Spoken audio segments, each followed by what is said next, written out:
S. M. Wasiullah, Amjad Ali college of business administration Hyderabad में associate professor हैं। इस्लामी finance बिलखुसूस micro finance से आपकी खुसूसी दिलचस्पी है। आपका मौजू है हिंदुस्तान में इस्लामी finance industry. Assalamu alaikum warahmatullahi wabarakatuh. First of all, I would like to thank the organizers for giving me an opportunity to share a few of my experiences in Islamic finance industry in India. I have been working in this industry since last 1 decade, and got the blessed to structure a few products on Islamic finance basis and audit Sharia products like mutual funds and microfinance institutions. It has been a great experience in working in this industry, especially in India.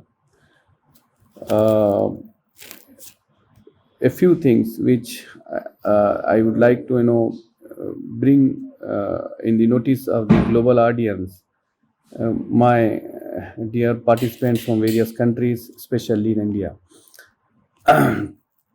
Islamic finance is not a new term in India. The early research work in Islamic finance, especially in Islamic economics, was carried by the Indian scholars. It is well documented,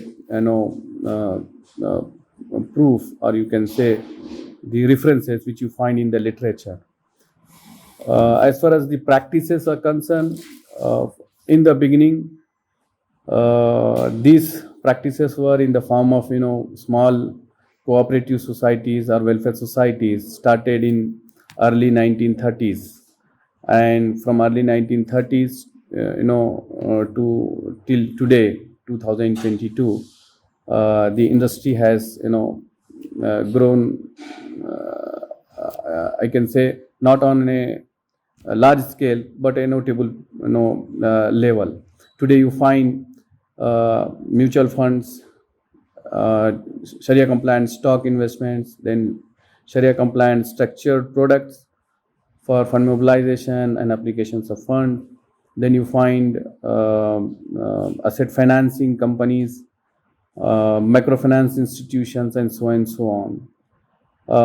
To a rough estimate, the Islamic finance industry assets in India are around 70 billion rupees, or in terms of dollars, you can say it is around 0.8 or $9 billion.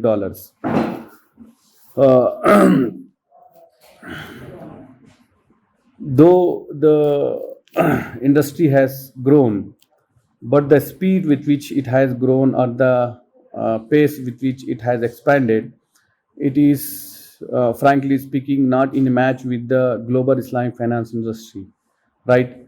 The global Islamic finance industry started emerging after the establishment of Islamic Development Bank in 1970s, right? And from 70s to till today, you find in the global Islamic finance industry there are hundreds and thousands of various financing products, be it risk management side, or banking side, or insurance side, or venture capital funds, and so on and so on.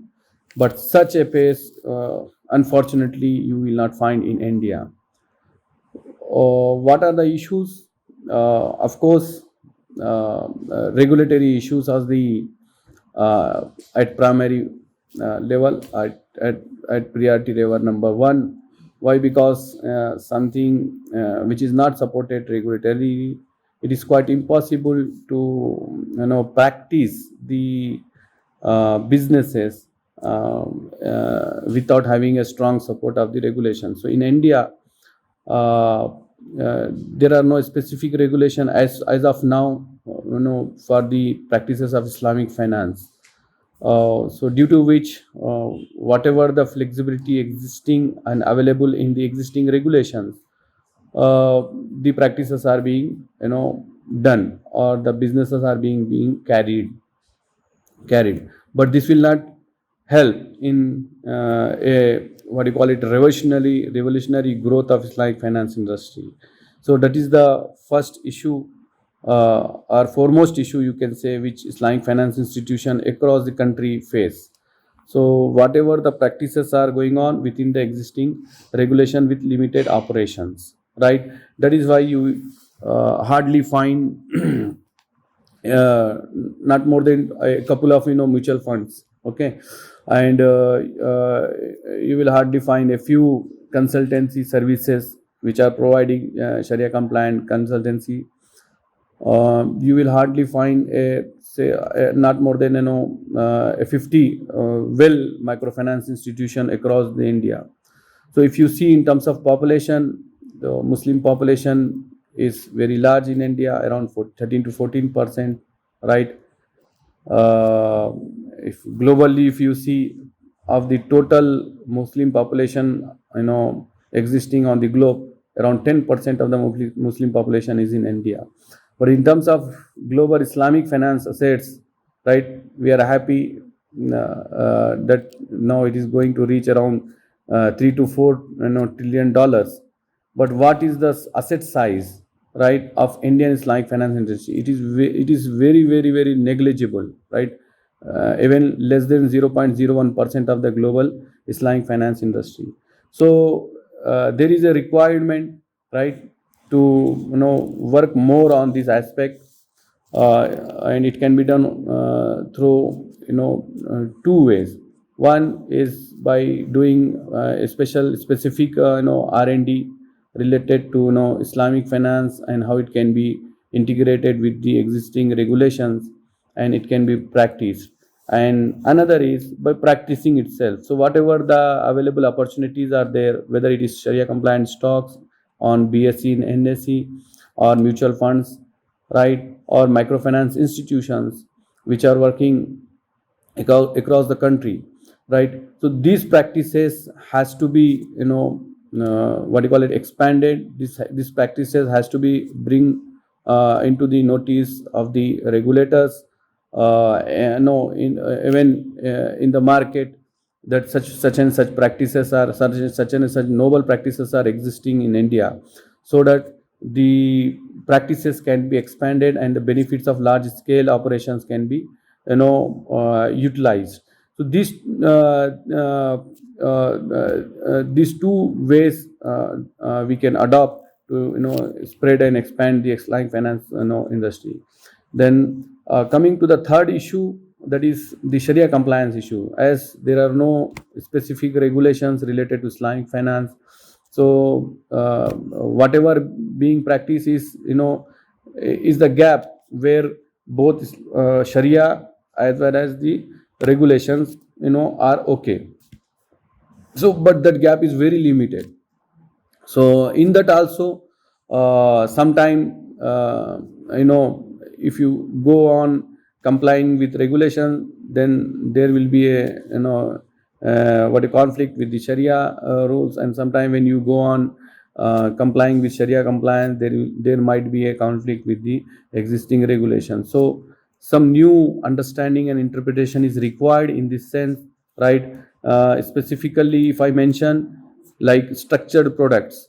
So if you try to structure products on the basis of musharaka and mudaraba, right? So it will not come under any very specific financial regulation, right? Which is made for financing and investments, right? Rather it will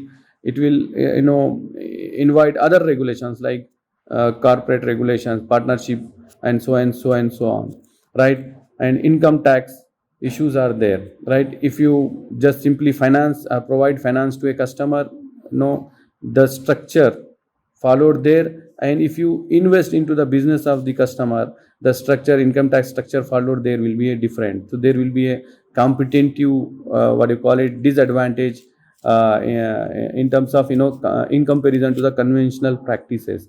And in case of microfinance, still there is a debate whether service charges has to be collected or not, right? If it has to be collected, at what level, how the calculation should be. Though we had an opportunity while I was working in Tasis. We had an opportunity to develop a hybrid model of calculating service charges for microfinance institution, specifically in Indian context, operating in Indian context. But still, how to implement that, right? How to make it part and parcel of the regular operations is still a question mark. So and then muraba products are there, ijara products are there, so it is quite difficult. It is not impossible, but little bit difficult to structure products on these contracts, especially within the existing regulations. So how both side, when the Sharia scholars as well as the regulators should come out with what do you call it, certain midway where these practices can be incorporated and integrated with the existing conventional financial practices in India, so that a large population of India, not only Muslim, but we have seen a lot of non-Muslims are also taking part in the this financing and benefiting from this existing financing products, Islamic finance products in India. So a large population can benefit from this noble industry if it is if the problems which are being faced here are solved through a intense research and what do you call it, a comprehensive discussion among the regulators and the Sharia scholars and the practitioners of the Islamic finance institutions. So through this way we can hope that this industry can expand, right? And there is, in terms of market and opportunities, we can easily say that yes, there is huge opportunity, potential opportunity available for Islamic finance industry. So if it is taken care, then this industry can become a what do you call it, a turning point or a tool to tool for economic development of the Indian population and development of the nation, right? This is what I wanted to share with you people, so that some of you may come up with certain solution to this and may discuss among the allied groups, intellectuals, scholars, for the betterment of the whole society and for the development of the nation. Okay, so Jazakallah, thank you very much once again for the opportunity. Assalamu alaikum wa rahmatullahi wa barakatuh.